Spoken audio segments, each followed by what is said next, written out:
Hi everyone, welcome back to my tag world. সবাই কেমন আছো কমেন্টে জানাও, ঠিক আছে? যারা যারা আমার চ্যানেলে নতুন তারা অবশ্যই চ্যানেলটাকে সাবস্ক্রাইব করে রাখো, যাতে আমি যখন ভিডিও ছাড়বো তখন সবার প্রথমে ভিডিওটা পাও, ঠিক আছে? আমি চেষ্টা করবো যাতে প্রত্যেক দিন একটা করে ভিডিও দিতে পারি, আর তোমরাও প্রত্যেক দিনের পড়া প্রত্যেক দিন করবে, না হলে বুঝতে পারবে না, মাথার ওপর দিয়ে চলে যাবে, ভাববে যে ইংলিশ কত কঠিন, তাই তো? তাহলে প্রত্যেক দিনের পড়া যদি তোমরা প্রত্যেক দিন করতে পারো, তাহলে আমি যদি আজকে যে ক্লাসটা করব তার সাথে কিন্তু কালকের ক্লাসটার সম্পর্ক থাকবে, তাই তো? আজকে যদি তোমরা না জানো সেই জিনিসটা কী কেমন, তাহলে কিন্তু কালকে জিনিসটা বুঝতে পারবে না। আর যখন তোমরা বুঝতে পারবে না তখন মনেই হবে যে জিনিসটা কতই কঠিন। সব কিছু যদি তোমরা মন দিয়ে শিখো তাহলে কিন্তু সব কিছু কিন্তু সোজা লাগবে, তাই তো? তাহলে আমার ভিডিওগুলো দেখো প্রত্যেক দিন, দিলে নিজে বুঝতে পারবে। আজ তোমাদের জন্য টেন্সের ক্লাস নিয়ে এসেছি।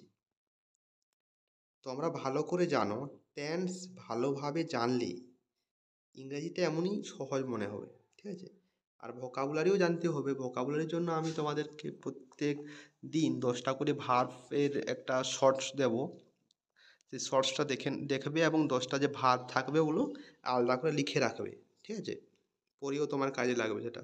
টেন্স করার সময় ভার্বের যে ফর্মগুলো অবশ্যই দরকার। তুমি ভার্বের ফর্ম জানা ছাড়া করতে পারবে না টেন্স। তাই ভার্বটা ভালো করে মুখস্থ করে রাখবে। ঠিক আছে, চলো এখন আমরা টেন্সের সম্পর্কে জানবো। টেন্স টেন্স কি? What is tense?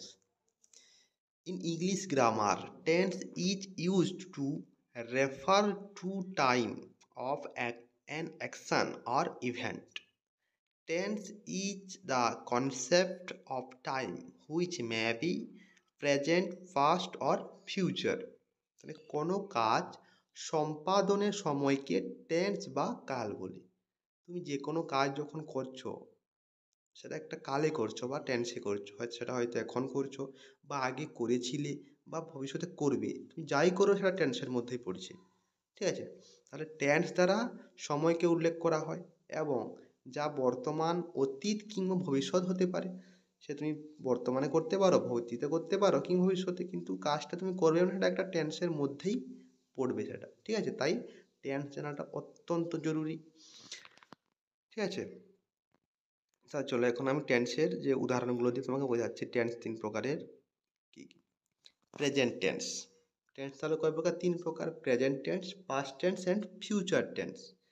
দেখো প্রেজেন্ট টেন্স কাকে বলে? প্রেজেন্ট টেন্স মানে কোনো কাজ বর্তমানকালে সম্পন্ন হয় এরকম বোঝাইলে সেটা হচ্ছে কি প্রেজেন্ট টেন্স।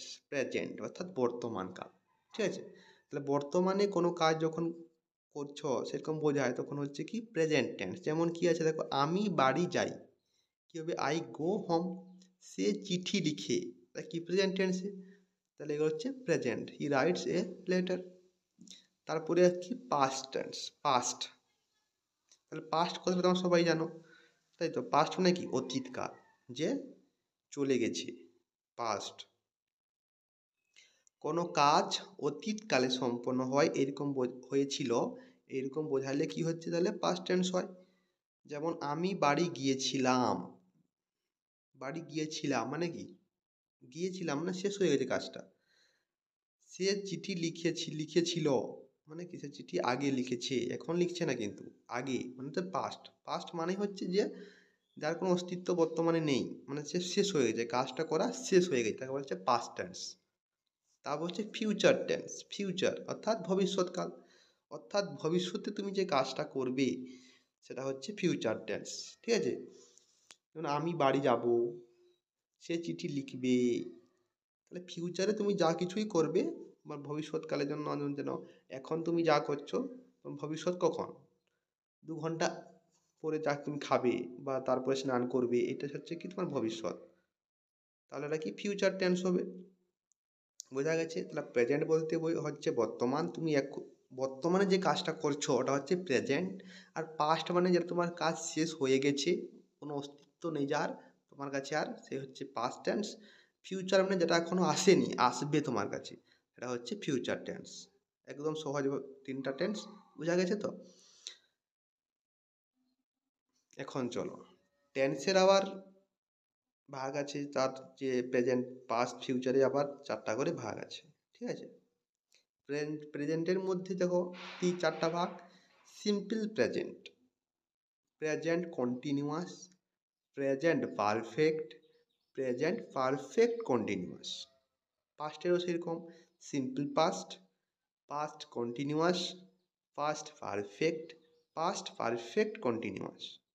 ফিউচারেরও সেরকম আছে চারটা ভাগ: simple future, future continuous, future perfect, future perfect continuous.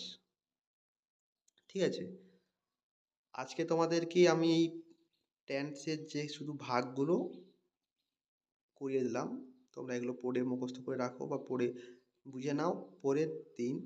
পরের ক্লাসে আমি কিন্তু প্রত্যেক দিন দুটো করে যে টেন্সের যে ভাগগুলো আমি প্রত্যেক দিন দুটো করে উদাহরণ সমেত তোমাদেরকে করাবো।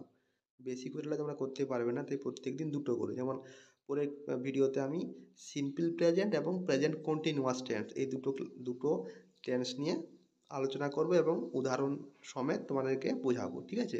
এবং তোমাদেরকে হোমওয়ার্কও দেবো। প্রত্যেক দিন ট্রাই করবে যে করতে পারছো কি না, না করতে পারলে কমেন্ট করবে।